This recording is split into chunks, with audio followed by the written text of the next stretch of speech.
بسم الله الرحمن الرحيم. فقد قال الله تبارك وتعالى في كلامه القديم: أعوذ بالله من الشيطان الرجيم. بسم الله الرحمن الرحيم. يا أيها الذين آمنوا كلوا مما في الأرض حلالا طيبا ولا تتبعوا خطوات الشيطان إنه لكم عدو مبين. وقال نبينا صلى الله عليه وسلم: انظروا إلى من هو أسفل منكم ولا تنظروا إلى من هو فوقكم وهو أجدر ألا تزدروا نعمة الله عليكم أو كما قال صلى الله عليه وسلم. எல்லா புகழும் ஏக இறைவனாகிய அல்லாஹ் ஒருவனுக்கே உரித்தாகட்டும். சலாத்தும் சலாமும் ஈருலகத் தூதர், உலகை திருத்திய உத்தமர், நமது உயிரினும் மேலான நபிகள் நாயகம் ஸல்லல்லாஹு அலைஹி வஸல்லம் அவர்கள் மீதும், அவர்களை பின்பற்றி வாழ்ந்த உத்தமர்களான சத்திய சஹாபாக்கள், தாபியீன்கள், தபவுத் தாபியீன்கள், நல்லோர்கள், மேன்மக்கள் அனைவர் மீதும் என்றென்றும் நிலவட்டுமாக. எல்லாம் வல்ல அல்லாஹுவின் மகத்தான அருளும் அவனுடைய வற்றா பெருங்கருணையும் நம் அனைவர் மீதும், நம்மை சார்ந்த அனைவர் மீதும் என்றென்றும் ஒழியட்டுமாக. கண்ணியத்திற்குரிய அல்லாஹுவின் நல்லடியார்களே, எல்லாம் வல்ல இறைவன் உலகத்திலே நமக்கு தேவையான வசதி வாய்ப்புகளை எல்லாம் ஏற்படுத்தி கொடுத்திருக்கிறான். அந்த வசதி வாய்ப்புகளில் நம்முடைய வாழ்க்கையை ஹலாலான முறையில் அமைத்து கொள்ளும்படி வல்ல ரஹ்மான் நமக்கு திருக்குர்ஆனில் கட்டளையிட்டிருக்கிறான். அருமையான தோழர்களே, நம்முடைய வாழ்க்கையில் நாம் ஈட்டக்கூடிய வருவாய் என்பது அது அனுமதிக்கப்பட்ட வழிகளில் இருந்து பெறப்பட வேண்டும். அனுமதி மறுக்கப்பட்ட வழிகளில் வருவாய் ஈட்டுவதை அறவே தவிர்க்க வேண்டும் என்கின்ற கட்டளை குர்ஆனிலும் ஹதீஸிலும் ஏராளமாக சொல்லப்பட்டிருக்கிறது. நான் ஆரம்பத்திலே வாசித்து காட்டிய திருவசனத்தில் அல்லாஹ் குறிப்பிடுகிறான்: யா அய்யுஹல்லதீன ஆமனு குலு மிம்மா ஃபில் அர்தி ஹலாலன் தய்யிபா.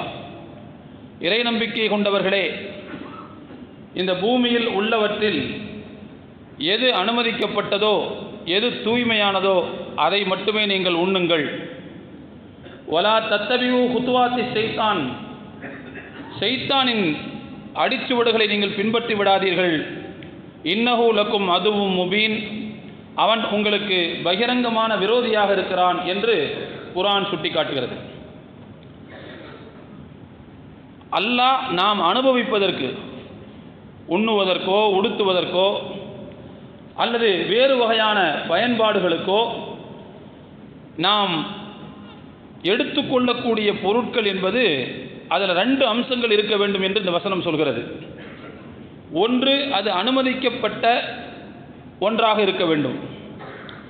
2வது, அது தூய்மையானதாக இருக்க வேண்டும். அசிங்கங்களை, அசுத்தங்களை நாம் பயன்படுத்த முடியாது. அதுபோல அனுமதி மறுக்கப்பட்டவற்றையும் நாம் பயன்படுத்த முடியாது. உண்ணவோ உடுத்தவோ உட்கொள்ளவோ அருந்தவோ வேறு விதமான பயன்பாட்டுக்கோ நாம் அதை கண்டிப்பாக புழங்க முடியாது. திருக்குர்ஆனில் அல்லாஹ் தஆலா மிக தெளிவாக நமக்கு சுட்டி காட்டுகிறான். அந்த வகையில்தான் இன்னென்ன பொருட்களை தடை செய்து அல்லாஹ் நிறைய விஷயங்களை குர்ஆனிலேயும் ஹதீஸிலேயும் பேசியிருக்கிறான். இப்போ நான் அந்த பொருட்களை பற்றி பேசவில்லை. நாம் ஈட்டக்கூடிய வருமானம் தூய்மையாக இருப்பதை குறித்து உங்களுக்கு நான் இங்கே நினைவூட்டி கொண்டிருக்கிறேன். அல்லாஹ் தஆலா அனுமதிக்கப்பட்ட வழிகளில் எவ்வளவு ஈட்டினாலும் அதை அல்லாஹ் கண்டிப்பாக மறுப்பதே இல்லை. ஆனால் அனுமதி மறுக்கப்பட்ட வழிகளில் நாம் பொருளாதாரத்தை ஈட்டும் போது கடுமையான கண்டனத்தை அல்லாஹ் நமக்கு சுட்டி காட்டுகிறார். அருமையான தோழர்களே, இந்த இடத்துல நாம் ஒரு கேள்வி ஒன்று கேட்கலாம். தடுக்கப்பட்ட வழிகளில் ஈட்டக்கூடாது என்று சொன்னால் தடுக்கப்பட்ட வழிகள் என்ற ஒரு கான்செப்டையே அல்லாஹ் இல்லாமல் ஆக்கியிருக்கலாம்ல. எதுக்கு படைச்சி வச்சுக்கிட்டு இதை ஏன் தொடாதேன்னு ஏன் சொல்லணும்? எதுக்கு உலகத்தில் ஒன்றை உருவாக்கி வைத்து விட்டு இதன் பக்கம் நெருங்காதே என்று ஏன் சொல்ல வேண்டும்? மாறாக அந்த கான்செப்டை இல்லாமலே ஆக்கிடலாம்ல. உதாரணமாக வட்டி, அது ஒரு அனுமதி மறுக்கப்பட்ட பொருளாதார வழிமுறை. அப்படிங்கிற ஒரு கான்செப்டை இல்லாமல் ஆக்கியிருக்கலாம்ல. ஏமாற்றுவது, அபகரிப்பது, திருடுவது, வழிப்பறி செய்வது, வணிகத்தில் பொய் பேசுவது, ஏமாற்றி விற்பது, மோசடி செய்வது, இது போன்ற அந்த கான்செப்டுகள் எல்லாம் இல்லாமல் ஆக்கியிருக்கலாம்ல. எது அனுமதிக்கப்பட்டதோ அதை மட்டுமே அல்லாஹ் இந்த உலகத்தில் உருவாக்கி இருக்கலாம் அல்லவா? ஏன் அல்லாஹ் அனுமதி மறுக்கப்பட்டவற்றையும் உருவாக்க வேண்டும்? ஏன் அதன் பக்கம் நெருங்க வேண்டாம் என்று சொல்ல வேண்டும் என்கின்ற ஒரு கேள்வி பிறக்கிறது. இதுக்கு பதில் என்னன்னு சொன்னால், தோழர்களே, தடுக்கப்பட்டவற்றையும் உருவாக்கி வைத்துக் கொண்டதற்கு பிறகுதான் ஒரு மனிதனுடைய நல்லொழுக்கத்தை பரிசோதிக்க முடியும். நல்லா யோசிச்சு பாருங்களேன். ஒரு மனிதனுக்கு ஆண்மையே இல்லை, ஆண்மை இல்லை என்று வைத்துக் கொள்ளுங்கள். அவர் கற்பொழுக்கம் காக்கக்கூடியவர் என்ற பட்டத்தை அவருக்கு கொடுக்க முடியுமா? அவர் விபச்சாரம் செய்யலை அப்படிங்கிற அந்த இதை அவருக்கு சொல்ல முடியுமா? அந்த உணர்வும் அந்த சக்தியும் வீரியமும் இருந்ததற்கு பிறகு தவறான வழிகளில் யார் அதை பயன்படுத்தவில்லையோ அவர்களை தூய்மையானவர்கள் என்று சொல்ல முடியும். அதே போலத்தான் இந்த உலகத்தில் நல்லது மட்டுமே இருக்கும், தீயதே இருக்காது என்று சொன்னால் எப்படி மனிதர்களை பரிசோதிக்க முடியும்? பரீட்சைன்னு ஒன்று இல்லாட்டி, எக்ஸாம்னு ஒன்று இல்லாட்டி கைதேர்ந்த மாணவனை எப்படி கண்டுபிடிக்க முடியும்? இல்லையா? அப்போ எனவே அல்லாஹ் நம்மை பரிசோதிப்பதற்காகத்தான் தடுக்கப்பட்ட விஷயங்களையும் இந்த உலகத்தில் சேர்த்து உருவாக்கி இருக்கிறான். அப்போ நாம் என்ன புரிஞ்சுக்கிறோம்னு சொன்னால், இந்த விஷயத்தை செய்யாதேன்னு குர்ஆன் சொல்லுச்சுன்னா, இப்படி நீ வணிகம் செய்யாதே, வணிகத்தில் இப்படி மோசம் செய்யாதே, இப்படி தவறான முறையில் பொருள் ஈட்டாதே என்று சொன்னால் இதை இறைவன் நமக்கு பரீட்சைக்காக வைத்திருக்கிறான். நாம் எவ்வளவு யோக்கியமாக நடந்து கொள்கிறோம் என்பதை இறைவன் பரிசோதிப்பதற்காக வைத்திருக்கிறான். அதுதான் இதனுடைய நோக்கம் என்பதை நாம் ஆரம்பத்தில் புரிந்து கொள்ள வேண்டும். அருமையான தோழர்களே, ஹலாலான வருமானத்தை நாம் உறுதி செய்து கொள்ள வேண்டும். திருக்குர்ஆனில் அல்லாஹ் தஆலா பல இடங்களில் இதை பற்றி பேசுகிறார். நபிகள் நாயகம் ஸல்லல்லாஹு அலைஹி வஸல்லம் அவர்கள் ஒரு ஹதீஸில் சொன்னாங்க, இன்னல்லாஹ தய்யிபுன் லா யக்பலு இல்லா தய்யிபா. அல்லாஹ் தூயவன், அல்லாஹ் தூய்மையானவன், தூய்மையானதை தவிர வேறு எதையும் ஏற்றுக்கொள்ள மாட்டான். வ இன்னல்லாஹ அமரல் முஃமினீன பிமா அமர பிஹில் முர்சலீன். நபிமார்களுக்கு என்ன அல்லாஹ் உத்தரவு போட்டிருக்கிறானோ அதே உத்தரவைத்தான் மோமின்களாகிய நமக்கும் உத்தரவு போட்டிருக்கிறான். நபிமார்களுக்கு அல்லாஹ் என்ன உத்தரவு போட்டான்? யா ஐயுஹர் ருசுலு குலூ மினத் தய்யிபாத்தி வஅமலு ஸாலிஹா. இறை தூதர்களுக்கு அல்லாஹ் கட்டளை போட்டான், யா ஐயுஹர் ருசுல், தூதர்களே, குலூ மினத் தய்யிபாத்தி, தூய்மையானவற்றை அனுமதிக்கப்பட்டவற்றை மட்டுமே நீங்கள் உண்ணுங்கள், வஅமலு ஸாலிஹா, நற்செயல் செய்யுங்கள். குலூ மினத் தய்யிபாத்தி வஅமலு ஸாலிஹா இன்னி பிமா தஅமலூன அலீம். நீங்கள் செய்கின்றவற்றை நிச்சயமாக அல்லாஹ் பார்த்து கொண்டிருக்கிறான், கண்டிப்பாக அறிந்தவனாக இருக்கிறான் என்று அந்த வசனம் சொல்கிறது. இதில் ஒரு விஷயத்தை நம்ம கவனிக்கணும். நீங்கள் அனுமதிக்கப்பட்டவற்றை உண்ணுங்கள், நற்செயல் செய்யுங்கள். ரெண்டையும் அல்லாஹ் ஒன்று சேர்த்து சொல்கிறான்.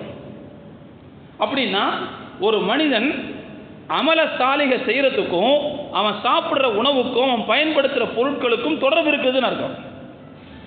ஒருவருக்கு நன்மை செய்ய வேண்டும் என்கின்ற உணர்வே வரவில்லை என்றால், தீமையிலேயே தொடர்ந்து உழந்து கொண்டிருக்க வேண்டும் என்கின்ற ஆசை, நப்பாசை ஒருவருக்கு வருகிறது என்று சொன்னால் கொஞ்சம் யோசிக்கணும்.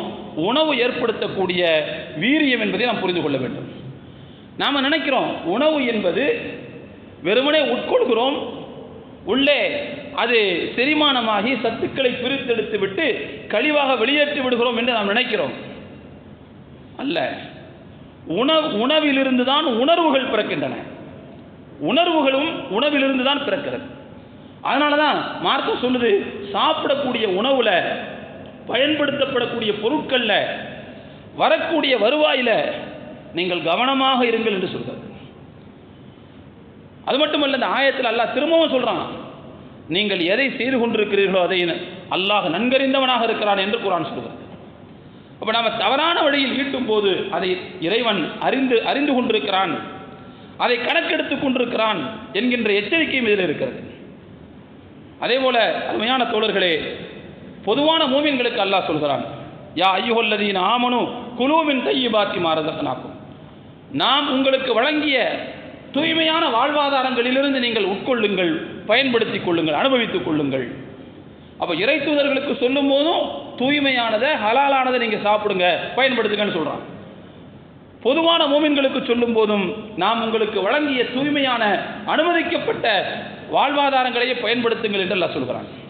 நபி ஸல்லல்லாஹு அலைஹி வஸல்லம் அவர்கள் இந்த ஹதீஸை சொல்லிட்டு தொடர்ந்து சொல்கிறாங்க, ஒரு மனிதர் நீண்ட தூர பயணம் மேற்கொள்கிறார். ரசூலுல்லாஹ் சொன்னாங்க, அஸ்ஸஃபரு கித்அத்தும் மினல் அஸாப், பயணம் என்பது தண்டனையின் வேதனையின் ஒரு பகுதி என்று சொன்னார்கள். வேதனையின் ஒரு பகுதி.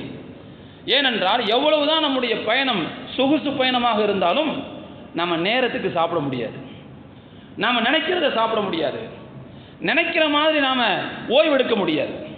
நம்ம வீட்டில் நம்முடைய இருப்பிடத்தில் எப்படி நாம் வசதியாக இருப்போமோ அது போன்ற வசதியை எவ்வளவுதான் சொகுசு பயணமாக இருந்தாலும் நமக்கு அது தந்து விடாது. அதனால் ரசூலுல்லாஹ் சொன்னாங்க, பயணம் என்பது வேதனையின் ஒரு பகுதி, ஒரு துண்டு என்று சொன்னார்கள். அந்த மாதிரி ஒருத்தர் நீண்ட பயணம் மேற்கொள்கிறார், அவரால் ஒழுங்காக சாப்பிட முடியல, ஒழுங்காக ஓய்வெடுக்க முடியல, தன்னை ஒழுங்காக பராமரித்துக் கொள்ள முடியவில்லை, அவருடைய ஆடையெல்லாம் அழுக்கடைந்து இருக்கிறது, தலையெல்லாம் ஒழுங்காக வாரப்படாமல் பரட்டையாக இருக்கிறது, புழுதி பிடிந்து இருக்கிறது. அப்போ எவ்வளவு கஷ்டத்தை அனுபவிச்சிருப்பார் அந்த பயணத்தில். இந்த மாதிரியான நேரத்தில் அவர் அல்லாஹ்வை நோக்கி தன்னுடைய கையை உயர்த்தி யா ரப்பி யா ரப்பி, இறைவா இறைவா என்று தன்னுடைய கோரிக்கையை அல்லாஹ்விடத்தில் வைக்கிறார். இவ்வளவு கஷ்டப்படுற மனுஷன் அல்லாஹ்வை நோக்கி கையை உயர்த்திட்டா அவருடைய கோரிக்கையை அல்லாஹ் ஏற்றுக்கொள்ளாமல் இருக்கவே மாட்டான். ஆனால் இவ்வளவு கஷ்டப்பட்டதுக்கு பிறகும் அவர் தன்னுடைய கையை இறைவனை நோக்கி உயர்த்திவிட்டு இறைவா இறைவா என்று கூப்பிடுகிறார். ஆனால் வமத்அமுஹு ஹராமுன், அவர் உண்ட உணவு அனுமதி மறுக்கப்பட்டதாக இருக்கிறது. வமஷ்ரபுஹு ஹராமுன், அவர் அருந்திய பானம் அது தடை செய்யப்பட்டதாக இருக்கிறது. வமல்பசுஹு ஹராமுன், அவர் உடுத்தியிருக்கும் ஆடை அதுவும் ஹராமாக இருக்கிறது. ஃபஅன்னா யுஸ்தஜாபு வஊதிய பில் ஹராமி, ஹராமையே அவர் உட்கொண்டும் இருக்கிறார். ஃபஅன்னா யுஸ்தஜாபு லிதாலிக, அவருக்கு எப்படி அந்த துஆ அங்கீகரிக்கப்படும் என்று நபி ஸல்லல்லாஹு அலைஹி வஸல்லம் அவர்கள் கேள்வி கேட்டார். பொதுவாக ஒரு மனுஷன் கஷ்டப்படும் போது அல்லாஹ்ட்ட துஆ செஞ்சா அல்லாஹ்ட்ட அந்த துஆவுக்கும் அங்கீகாரம் இருக்குது. மனிதன் படக்கூடிய கஷ்டத்தை பார்த்து அல்லாஹு தஆலா அதை நிவர்த்தி செய்து கொடுப்பான். ஆனால் இவ்வளவு பெரிய கஷ்டத்திலேயும் அசௌகரியத்திலேயும் இருக்கக்கூடிய ஒரு மனிதர், ஆனால் அவர் எடுத்துக்கொண்ட உணவு, உடுத்திய உடை, அவர் அருந்திய பானம் எல்லாம் ஹராமாக இருக்கும்போது, தவறான வழிகளில் ஈட்டப்பட்டதாக இருக்கும்போது எப்படி அவருடைய துஆ அங்கீகரிக்கப்படும் என்று நபி ஸல்லல்லாஹு அலைஹி வஸல்லம் அவர்கள் எச்சரிக்கை விடுத்தார்கள். தோழர்களை, நாம் ஒரு விஷயத்தை புரிந்து கொள்ள வேண்டும். நற்செயல் செய்வதற்கும் நல்ல பொருள்களை சாப்பிட்றதுக்கும் தொடர்பு இருக்குது. இன்னும் சொல்லப்போனால் ஒரு முக்கியமான விஷயம், அல்லாஹ் இந்த உலகத்தில் ஒரு மனிதன் செய்யக்கூடிய தீமைக்கு இந்த உலகத்திலேயே ஒரு உடனடியான தண்டனையை கொடுப்பான்.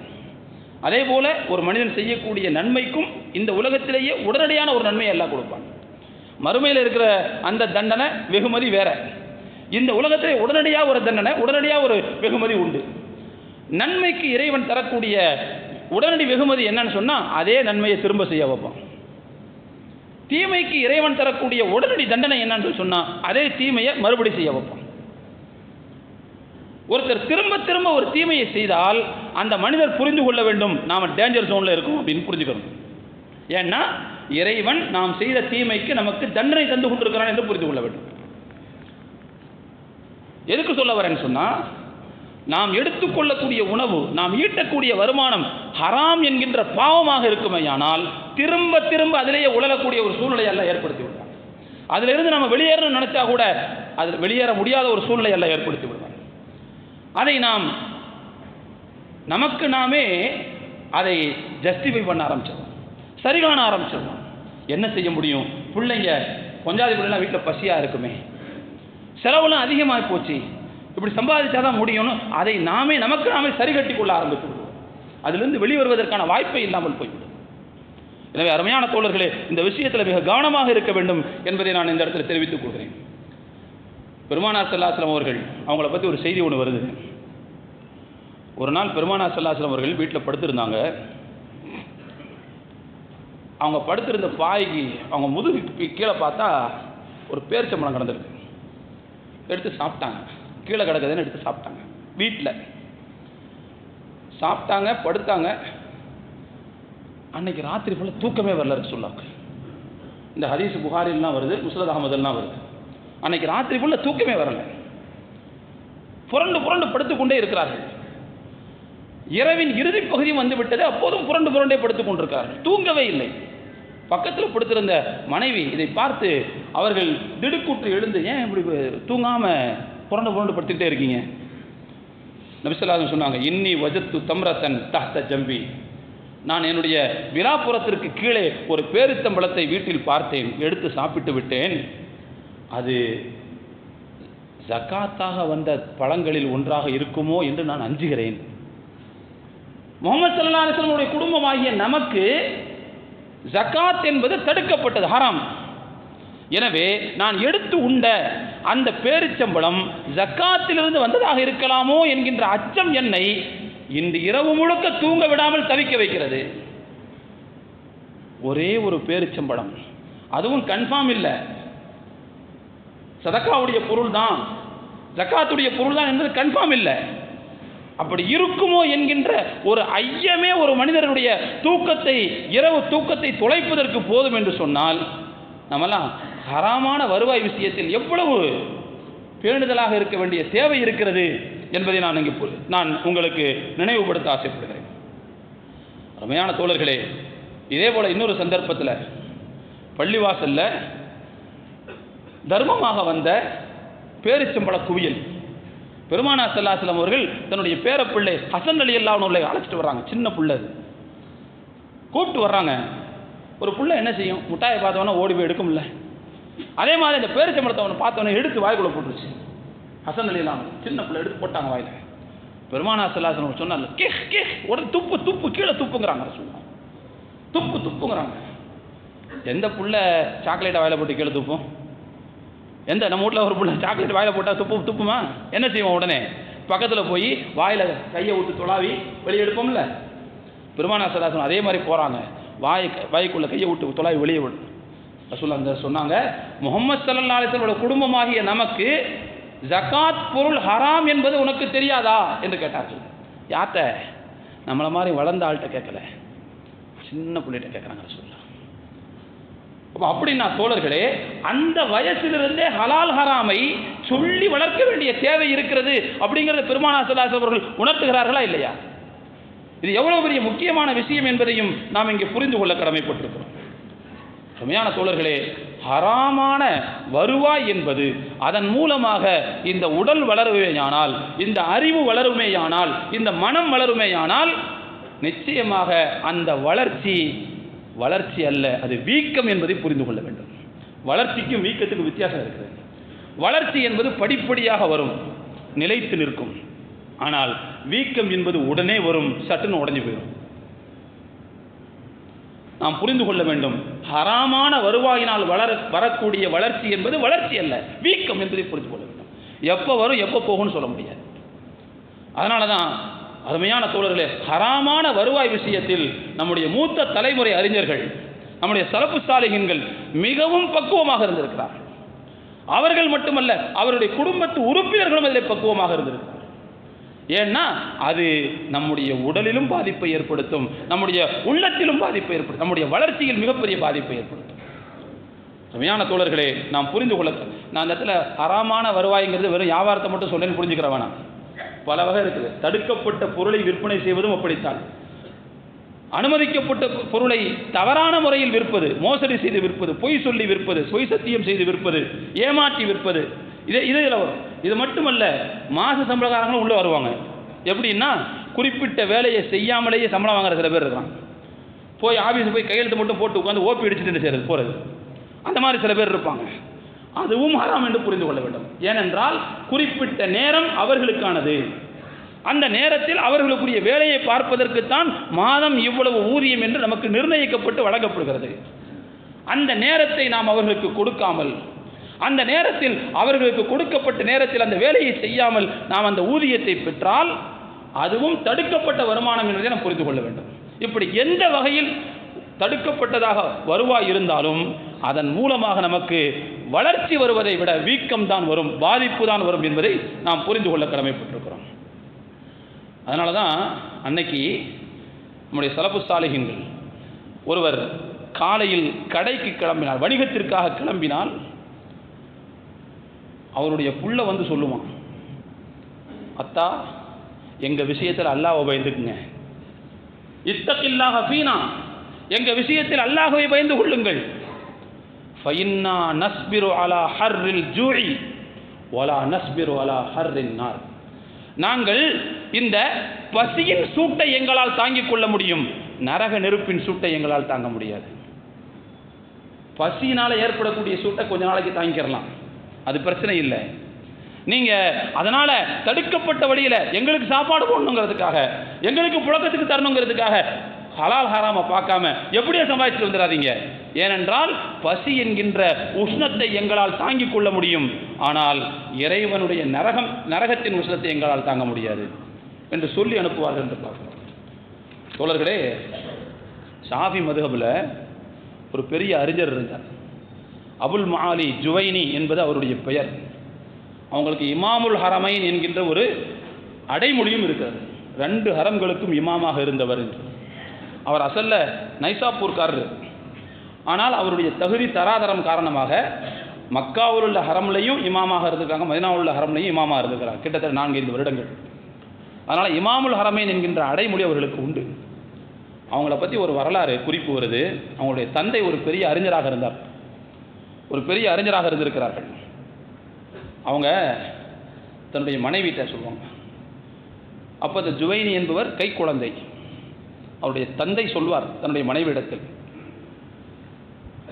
பிள்ளைக்கு நீ பால் கொடு, வேறு யாரையும் பால் கொடுக்க விட்டுறாத. அன்னைக்கு அடுத்தவங்கள்ட்ட செவிலித்தாய்கள்கிட்ட பால் கொடுக்க குழந்தைகளை கொடுக்குற பழக்கம் அன்னைக்கு இருந்திருக்கு. சொன்னாங்களாம், வேறு யாரையும் பால் கொடுக்க விட்டுறாத, நீயே பால் கொடு, வேறு யாருக்கும் கொடுத்துறாத. அதே மாதிரி நம்முடைய வீட்டில் உள்ள உணவையே அந்த பிள்ளைக்கு சாப்பிட கொடு, வெளியிலிருந்து எதையும் கொடுத்துறாத என்று தன்னுடைய மனைவியிடத்தில் சொல்லிவிட்டு போவார்களாம். ஒரு நாள் ஒரு பெண்மணி இந்த வீட்டுக்கு வர்றாங்க, அந்த அம்மாவை பார்க்கறதுக்கு வர்றாங்க. வீட்டுக்கு விருந்தாளி வந்தால் என்ன செய்வாங்க, அவங்களுக்கு ஏதாவது உணவு பரிமாறணும் இல்லை, சாப்பிட்றது கொடுக்கணும் இல்லை. அப்போ என்ன செய்கிறாங்கன்னா, இமாம் ஜுவைனி ஷாஃபி அவர்களுடைய தாயார் வந்த விருந்தாளியை கவனிப்பதற்காக ஏதோ தயார் பண்ண போயிட்டாங்க. அந்த நேரத்தில் தொட்டிலில் கடந்த குழந்தை வீறிட்டு அழுகிறது. யார் அழுகுறா? ஜுவைனி ஷாஃபி அழுகிறார். அவர் பின்னால் தான் பெரிய ஆள், அப்போ குழந்தை தான் வீறிட்டு அழுகிறார். குழந்தை அழுதவொடனே பக்கத்தில் வந்த பெண்மணி இருக்காங்கல்ல, புள்ள அழுகுறது தாங்கலான உடனே எடுத்து என்ன செஞ்சுட்டாங்க, பால் கொடுக்க ஆரம்பிச்சிட்டாங்க. கொஞ்ச நேரத்தில் அந்த அம்மாவுக்கு ஸ்நாக்ஸ் தயார் பண்ணிவிட்டு வீட்டிலேருந்து உங்களுடைய அம்மா வெளியே வர்றாங்க, சமயக்கட்டுலேருந்து உள்ளே வர்றாங்க. வந்து கொண்டு வந்து அதை வச்சுட்டு பார்த்தா குழந்தைக்கு பால் கொடுத்துட்ருக்குறாங்க. கணவர் சொல்லிட்டு போயிருக்கிறார், நீ தான் பால் கொடுக்கணும், வேறு யார்கிட்டையும் கொடுக்கக்கூடாது, வீட்டில் உள்ளது தான் சாப்பிடணும், வெளியில் உள்ளது சாப்பிடக்கூடாதுன்னு சொல்லிட்டு போயிருக்கிறாரு. ரொம்ப கண்டிப்பான மனுஷன் அவர். உடனே அந்த பொருட்களை எல்லாம் கீழே வைத்து விட்டு குழந்தையை உடனே பறித்து வாங்கி விடுகிறார்கள். ஏம்மா பால் கொடுத்தீங்க நீங்கள் என்று கேட்டார். இல்லை, குழந்தை அழுவுச்சு, என் மனசு கேட்கல, கொடுத்துட்டேன். ஏன் என்ன கூப்பிடக்கூடாதா? நான் வந்து கொடுக்க மாட்டேனா? இவருடைய தந்தை சொல்லி இருக்கிறார்கள், அவங்க ரொம்ப கடிந்து கொள்வார் அவர் அப்படின்னு சொல்லி ஒரு மாதிரி அவங்கள உபசரித்து அனுப்பி வச்சுட்டாங்க. அன்றைக்கு அவருடைய தந்தை வந்தபோது அந்த அம்மா கணவர்கிட்ட விஷயத்தை ஃபுல்லாக சொல்லிட்டாங்க. உடனே அந்த தந்தை கடிந்து கொண்டார். ஏன் இப்படி செஞ்ச, உன்ட்ட நான் சொல்லிட்டு போகலையா, கவனமாக இருக்க மாட்டியா என்று கடிந்து கொண்டார் என்று வரலாறு. கொஞ்சம் கொஞ்சமாக இமாம் ஜுவைனி அவர்கள் வளர்கிறார்கள், பெரிய அறிஞர்களில் ஒருவராக மாறுகிறார்கள். ஷாஃபி மதுஹபில் முக்கியமான அவருடைய சொல்லுக்கு மரியாதை உள்ள ஒரு மிகப்பெரிய அறிஞராக மாறுகிறார்கள். நான் சொன்னேன்ல, 2 ஹரமுக்கு இமாம் அப்படிங்கிற அளவுக்கெல்லாம் பெருசாக மாறுறாங்க. அந்த காலகட்டத்தில் அவங்களுக்கும் மற்ற அறிஞர்களுக்கும் இடையில் விவாதம் நடந்தால் அந்த விவாதத்தில் கலந்து கொள்ளக்கூடிய இமாம் ஜுவைனி அவர்கள் சில நேரங்களில் என்ன செய்வாங்களாம், வார்த்தை வராமல் ஸ்டன் ஆகி அப்படி நிற்பாங்களாம், அடுத்து பேச வராமல். ஆனால் விவாதத்தில் புலி, அவர்கள் விவாதத்தில் விற்பனர். சில நேரங்களில் விவாதத்தின் போது தொடர்ச்சியாக வார்த்தை வராமல் அப்படி ஸ்டன்னாகி நிற்பாராம். வார்த்தை வராது, அடுத்து பேசுறதுக்கு என்னண்டு உடனே சொல்லுவாங்களாம், ஹாதா மின் தில்க ஷர்பத்தில் மஷ்பூமா. அன்றைக்கு ஒரு நாள் ஏதோ ஒரு பெண்மணி எனக்கு பால் கொடுத்ததாக என்னுடைய தாய் தந்தை சொன்னார்களே, அந்த தீய பால் தான் எனக்கு இப்படி என்னை பேச விடாமல் தடுக்கிறது.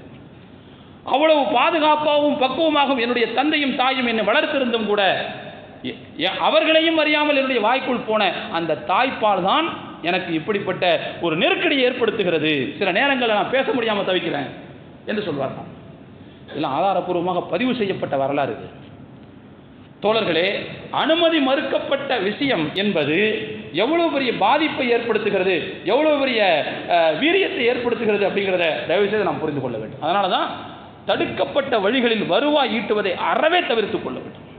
அதனால் வரக்கூடிய பிரச்சனை என்பது மிக மோசமானது. பரக்கத்து இருக்காது. அதனால் உடல் வளர்ந்தால் உடலில் பரக்கத்து இருக்காது, சக்தி இருக்காது. அறிவு வளர்ந்தால் அறிவில் பரக்கத்து இருக்காது. பரக்கத்துனா என்ன அர்த்தம்? குறைந்த அளவை வைத்துக்கொண்டே நிறைவை, மன நிறைவை அனுபவிப்பதற்கு பேர் தான் பரக்கத்து. நம்ம இன்னைக்கு பார்க்குறோம், எவ்வளவோ வசதிகளை அனுபவிக்கிறோம், எவ்வளவோ வாழ்க்கை இலகுவாக மாறி இருக்கிறது. ஆனாலும் ஒரு மன நிறைவு இல்லாமலே இருக்கிறோம்ல. சாப்பிட்டு முடிக்கிறோம், சாப்பிட்ட மாதிரியே தெரிய மாட்டேங்குது. நல்ல வசதியான இடத்துல கூடியிருக்கிறோம், ஆனால் தூக்கமே வர மாட்டேங்குது. படுக்கை இருந்தால் போதுமா? தூக்கம் வேண்டாமா? வீடு இருந்தால் போதுமா? நிம்மதி வேண்டாமா?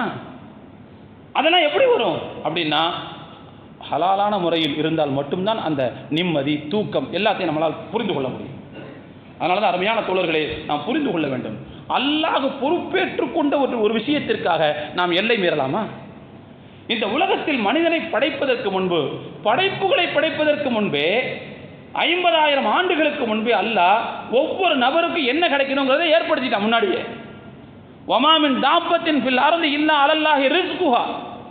இந்த பூமியில் இருக்கக்கூடிய எந்த ஒரு உயிரினமாக இருந்தாலும், மனுஷன் மட்டும் கிடையாது, எந்த உயிரினமாக இருந்தாலும் அதற்கான வாழ்வாதாரத்தை ஏற்றுக்கொண்டு அல்லாஹ் பொறுப்பேற்றுக் கொண்டாங்க. கண்டிப்பா மரத்தை வச்சவன் தண்ணி ஊற்றுவான். நாம ஏன் அது அவசரப்படணும்? நாம ஏன் முந்திரி கொட்ட மாதிரி முந்தி ஹராமான விஷயத்துக்கு போகணும்? தோழர்களே, ஹராம் என்பது நம்மை சோதிப்பதற்காக இறைவன் ஏற்படுத்தி இருக்கக்கூடிய தடைகள். அதை நம்ம மீற முடியுமா? கொஞ்சம் நமக்கான வாழ்வாதாரம் கைக்கு கிடைக்கிறதுக்கு லேட் ஆகலாம், அதுக்காக எல்லை மீற முடியுமா? எல்லை மீறலாமா? அல்லாஹு தாலா பொறுப்பேற்றுக் கொண்டு விட்டான். நபிகள் நாயகம் ஸல்லல்லாஹு அலைஹி வஸல்லம் சொன்னார்கள், ஒரு தடவை மக்களை கூப்பிட்டாங்க, மக்களை இங்கே வாருங்கள் என்று கூப்பிட்டார்கள். மக்கள்லாம் வந்து பக்கத்தில் வந்து உட்கார்ந்தாங்க. ரசூலுல்லாஹ் சொன்னாங்க, இப்பொழுதுதான் ரப்புல் ஆலமீனுடைய அகிலத்தை படைத்த இறைவனுடைய தூதராகிய ஜிப்ரீல் என்னிடத்தில் வந்து என்னுடைய உள்ளத்தில் ஒரு விஷயத்தை ஊதிவிட்டு போயிருக்கிறார். என்ன சொன்னார் தெரியுமா? இன்ன நஃப்ஸன் லன் தமூத் ஹத்தா தஸ்தக்பில ரிஸ்கஹா. இந்த உலகத்தில் எந்த உயிராக இருந்தாலும் அதனுடைய வாழ்வாதாரத்தை முழுமையாக பெறாமல் இந்த உலகத்தை விட்டு மறிக்கவே செய்யாது. சில நேரங்களில் பார்த்துருக்கீங்களா, மையத்து உயிர் ஊசலாடி கொண்டிருக்கும். இப்போவா போகவா, இப்போ போகமா, அப்போ போகமான்னு ஊசலாடிக்கிட்டு இருக்கும். எல்லாத்துக்கும் சொல்லியிருப்பாங்க, பையன் வெளிநாட்டில் இருப்பார், சொல்லியிருப்பாங்க, புறத்து வந்துக்கிட்டு இருப்பார். அந்த உயிர் ஊசலாடிக்கொண்டே இருக்கும். அந்த பையன் வந்து இறங்கிடுவார். இறங்கினதுக்கு பிறகு தாய் படக்கூடிய கஷ்டம், தந்தை படக்கூடிய அந்த கடைசி நேரத்தினுடைய கஷ்டத்தை பார்த்து விட்டு மனம் இறங்கி போய் கொஞ்சம் தண்ணி எடுத்து ஒரு ஸ்பூனில் எடுத்து தண்ணியை ஊற்றுவார். நான்லாம் அதுக்கு நேராக பார்த்துருக்குறேன். ஊற்றுவார். அந்த 2 சொட்டு நீர் 3 சொட்டு நீர் தண்ணீர் உள்ளுக்குள்ளே போகும், அப்படியே உயிர் அடங்கிவிடும். நான் பார்த்துருக்கிறேன். நம்மள பல பேருக்கு அந்த அனுபவம் இருந்திருக்கக்கூடும். நான் எதற்கு சொல்கிறேன் என்று சொன்னால், அந்த 3 மிடர் நீர், அந்த 3 சொட்டு நீர் உள்ளே இறங்க வேண்டும் என்பதை ஏற்கனவே அல்லாஹ் முடிவு செய்திருக்கிறான். முடிவு செய்யாமல் அது உள்ளே இறங்கியிருக்காது. அல்லாஹ் முடிவு செய்யாதே அது வெளியில் வந்துடும். கண்டிப்பாக எந்த உயிராக இருந்தாலும் அதற்கான வாழ்வாதாரத்தை நிறைவாக பெறாமல் இந்த உலகத்தை விட்டு அந்த உயிர் மறிக்கவே செய்யாது. ரசூலுல்லாஹ் சொன்னாங்க. அது லேட்டாக கூட வரலாம், ஆனால் கிடைக்காம போகவே போகாது. எனவே நீங்கள் அல்லாஹ்வை அஞ்சிக் கொள்ளுங்கள், நல்ல முறையில் வருவாயை ஈட்டுங்கள். உங்களுக்கான வாழ்வாதாரம் உங்களிடத்தில் வருவதற்கு தாமதமாகிறது என்பதனால் அல்லாஹ்வுடைய உத்தரவை மீறி ஹராமை போய் தேடாதீர்கள். ரசூலுல்லாஹ் சொல்றாங்க, உத்தரவை மீறி போய் தேடாதீங்க. அல்லாஹ்வுக்கு பாவம் செஞ்சுட்டு ஒரு விஷயத்தை போய் உங்களால் தொடவே முடியாது, உங்களால் நெருங்கவே முடியாதுன்னு ரசூலுல்லாஹ் சொல்றாங்க. தோழர்களே, அல்லாஹ் உயிரினங்களுக்கான ரிசுக்கை ஏற்கனவே ரிசுக்குக்கான பொறுப்பை ஏற்றுக்கொண்டு விட்டான். முதல்ல இருக்குல்ல, முதல்ல என்ன செய்யுமா, சில நேரங்களில் அது ஏதாவது பிராணிகளை பிடிச்சி தின்றுமா, தின்றுட்டா அந்த சாப்பிட்ட அந்த பொருளுடைய சில இதுகள் நம்ம சாப்பிட்ட உடனே போய் பல்லில் ஈர்களில் போய் உட்காந்துக்கிறதுல அந்த மாதிரி போய் உட்காந்துக்குமா, சில எலும்பு அல்லது சில கறித்துண்டுகள் போய் உட்காந்துக்குமா. அந்த முதலைக்கு மிகப்பெரிய நெருடலாகவும் எரிச்சலாகவும் கஷ்டமாக இருக்கும், வலிக்குமா. அது என்ன செய்யுமா, அந்த முதலை கரையோரத்திற்கு வந்து தன்னுடைய வாயை அகல திறந்து கொண்டு உட்காந்துருக்கும். அந்த நேரத்தில் தான் ப்ளோவர் அப்படின்னு சொல்லக்கூடிய ஒரு நீர் வாழ்பறவை, ஒரு சின்ன குருவி மாதிரி இருக்கும். அது என்ன செய்யுமான்னா, முதல்ல வாய்க்குள்ளே போய் பல்லு இடுக்கில் இருக்கிற அந்த இதை எடுத்து தின்னுட்டு போகுமா. அது வந்து எடுத்து தின்னுட்டு போகிற வரைக்கும் முதல்ல வாயை மூடவே மூடாது. எவ்வளோ பெரிய ஆச்சரியம் இருக்கு. அந்த பறவைக்கான உணவை இறைவன் எங்கே வைத்திருக்கிறான்? முதலையினுடைய வாயில் வைத்திருக்கிறான். கொஞ்சம் யோசிச்சு பாருங்க, நம்ம போய் முதல்ல வாயில் கையை விட முடியுமா? உடனே மூடிடும் பட்டுன்னு. ஆனால் அந்த பறவை வந்தால் பல்லு இடுக்கிலிருந்து எடுக்கிற வரைக்கும் வாயை மூடவே முடியாது. ஏன்னா அது எடுத்துட்டு போனதுக்கு பிறகு தான் முதலைக்கு ராகத்து. அதை எடுத்தா தான் அந்த பறவைக்கான ரிஸ்க்கு. அல்லாஹ் எங்கே வச்சிருக்காங்க. நாம் கூட சில நேரங்களில் வீட்டில் மீன் தொட்டி வளர்ப்போம். அதில் ஒரு மீன் விட்டுருப்போம் பார்த்தீங்களா, லாஸ்ட்டில் அந்த மீனுக்கு பேர் என்ன சொல்லுவோம்? நாங்கள் யாரும் எதுவும் சொல்ல மாட்டீங்க. டேங்க் கிளீனர்னு ஒன்று சொல்லுவோம், தெரியுமா? டேங்க் கிளீனர்னு ஒன்று சொல்லுவோம். நம்ம நினைக்கிறோம் டேங்கை க்ளீன் பண்ணுதுன்னு. இல்லை, அல்லாஹ் அதுக்கான ரிஸ்க் அங்கே வச்சிருக்கிறான். அதை சாப்பிட்டு அது என்ன செய்யுது? சுத்தப்படுத்துது. தோழர்களே, நான் எதற்கு இந்த செய்தியை சொல்கிறேன் என்றால், இறைவன் இந்த உலகத்தில் யார் யாருக்கு எது எது கிடைக்கும் என்பதை ஏற்கனவே தீர்மானித்து விட்டான். சில உயிரினங்களுக்கான உணவை மோசமான விலங்குகளுடைய வாய்களுக்குள்ளே கூட அல்லாஹ் வைத்திருப்பான். யாருக்கும் தெரியாது. அதனால கிடைக்கலைங்கிறதுக்காக வேண்டி, லேட் ஆகுதுங்கிறதுக்காக வேண்டி எல்லை மீறி அந்த ரிஸ்க்கை தேடுறதுங்கிறது நம்முடைய நியாயமே கிடையாதுங்கிறத தயவு செய்து புரிந்து கொள்ள வேண்டும். அந்த மாதிரி நேரத்தில் என்ன செய்யணும்? உள்ளதை வைத்து போதுமாக்கி கொள்ளக்கூடிய அந்த மனநிலை நமக்கு வர வேண்டும். உலகத்திலேயே மிகப்பெரிய செல்வம் எது தெரியுமா? ரசூலுல்லாஹ் சொன்னாங்க, பொருட்களை அடுக்கி வைத்துக்கொண்டு, பணங்காசுகளை அடுக்கி வைத்துக் கொண்டே இருப்பதற்கு பெயர் உண்மையிலே தன்னிறைவு கிடையாது. ரசூலுல்லாஹ் சொன்னாங்க. ஏன்னா 1000 ரூபா கிடைச்சா இன்னொரு 1000 ரூபா கிடைக்கணும்னு தான் மனசு எதிர்பார்க்கும். எதிர்பார்ப்பு எங்கே வந்துருச்சோ நிச்சயமாக அங்கே ஏழைன்னு அர்த்தம். அவர் தன்னிறைவு அல்ல. தன்னிறைவு எப்போ தெரியுமா? அல்லாஹ் தந்துட்டான், அல்ஹம்துலில்லாஹ். இதை வச்சு நம்ம என்ன செஞ்சிட முடியும்? இன்னைக்கு ஓட்டிட முடியும், இதை வச்சு ஒரு வருஷத்தை ஓட்டிட முடியும், இதை வச்சு வாழ்நாளை நம்ம கழிச்சிட முடியும் என்று யார் நினைக்கிறாரோ அவர் தான் உண்மையில் தன்னிறைவு உள்ளவர். ரசூலுல்லாஹ் சொன்னாங்க, வலாக்கின்னல் கினா கினன் நஃப்ஸ் என்று சொன்னாங்க. மன நிறைவு இருக்கு பாருங்க, அதுதான் உண்மையிலேயே ஒரு மிகப்பெரிய தன்னிறைவுன்னு சொன்னாங்க ரசூலுல்லாஹ். எனவே அருமையான தோழர்களே, இருப்பதை வைத்து நிறைவடைய கற்றுக்கொள்ள வேண்டும். இந்த மாதிரியான விஷயங்களில் நமக்கு கீழே உள்ளவங்களை பார்க்கணும். புது கார் இல்லையே அப்படின்னு வருத்தப்படக்கூடாது. கார் இருக்குதே அப்படின்னு நினைக்கணும். புது செருப்பு இல்லையே அப்படின்னு நினைக்கக்கூடாது. காலாவது இருக்குதே அப்படின்னு நினைக்கணும். ஏன்னா அந்த கால் கூட இல்லாமல் நிறைய பேர் இருப்பாங்க. வீடு இல்லையே, அதாவது நமக்கு சொந்த வீடு இல்லையே அப்படின்னு நினைக்கக்கூடாது. பிளாட்பாரத்திலலாம் நம்மளை வைக்கலையே, வாடகை வீட்லையாவது வச்சானே என்று நினைக்க வேண்டும். அப்படி சொன்னாங்க, உங்களுக்கு உலக விஷயத்தில் உங்களுக்கு கீழே உள்ளவர்களை பாருங்கள், உங்களுக்கு மேலே உள்ளவர்களை பார்க்காதீர்கள். நீங்கள் உங்களுக்கு கீழே உள்ளவர்களை பார்த்தால்தான் அல்லாஹ் உங்களுக்கு கொடுத்த நியமத்தை குறைத்து மதிப்பிடாமல் இருக்க முடியும் என்று சொன்னாங்க. நமக்கு மேலே மேலே உள்ளவங்களை நினைச்சோன்னு வச்சுக்கோங்களேன். இப்போ நாம வந்து இப்போ 1000களில் இருந்தால் லட்சாதிபதி நினைச்சோன்னு வைங்க, அல்லாஹ் நம்மளை குறையாதான் வச்சிருக்கான்னு நினைப்போம். ஆனால் கீழே யார் 100களில் வாழ்ந்து கொண்டிருக்கிறாரோ அவரை பார்த்தால் பரவாயில்ல, நம்மளை 1000களையாவது அல்லாஹ் வச்சிருக்கிறான் அப்படின்னு அல்லாஹ்வுடைய நியமத்தை மதிக்க தோணும். நபி ஸல்லல்லாஹு அலைஹி வஸல்லம் சொன்னாங்க. எனவே அருமையான தோழர்களே, இப்படி நம்முடைய மனநிலைமையை நாம் பக்குவமாக அமைத்துக் கொள்ள வேண்டும். இந்த மாதிரியான ஒரு சூழ்நிலையில் நம்முடைய மனத்தை நாம் பக்குவப்படுத்தி கொண்டால் ரிஸ்க்குகள் லேட்டாக வர்றதுனால நாம் தவறாக போய் வருவாயை தவறான முறையில் ஈட்டுவதற்கான அந்த சூழ்நிலை வராமல் போகும் என்பதையும் நாம் புரிந்து கொள்ள கடமைப்பட்டிருக்கிறோம். ஆக மொத்தத்தில் அருமையான தோழர்களே, நன்மை செய்ய வேண்டும் என்று சொன்னால் ஹலாலான உணவைத்தான் சாப்பிட வேண்டும், ஹலாலான வருவாயைத்தான் ஈட்ட வேண்டும். அப்படி இல்லைன்னு சொன்னால் நன்மை செய்கிற எண்ணமே வராது அப்படிங்கிறதையும் நாம் ஏற்கனவே பேசிய ஹதீஸ்களிலிருந்தும் குர்ஆனுடைய வசனங்களிலிருந்தும் தெரிந்து கொண்டோம். எல்லாம் வல்ல இறைவன் நம்முடைய வாழ்வாதாரத்தை தூய்மையானதாக ஆக்கியருள் புரிவானாக. நிச்சயமாக இறைவன் நமக்கான ரிஸ்கை தந்தே தீருவான் என்கின்ற விடாப்பிடியான நம்பிக்கை உள்ளவர்களாக அந்த அடிப்படையில் ஹலாலோடு மட்டுமே போதுமாக்கிக் கொள்ளக்கூடிய தூய மக்களாக வல்ல ரஹ்மான் உங்களையும் என்னையும் நம்மை சார்ந்த அனைவரையும் அங்கீகரிப்பானாக என்று துஆ செய்து என்னுடைய உரையை நிறைவு செய்கிறேன். வாஹிரு தஅவானா அனில் ஹம்துலில்லாஹி ரப்பில் ஆலமீன். அஸ்ஸலாமு அலைக்கும் வரஹ்மத்துல்லாஹி வபரகாத்துஹு.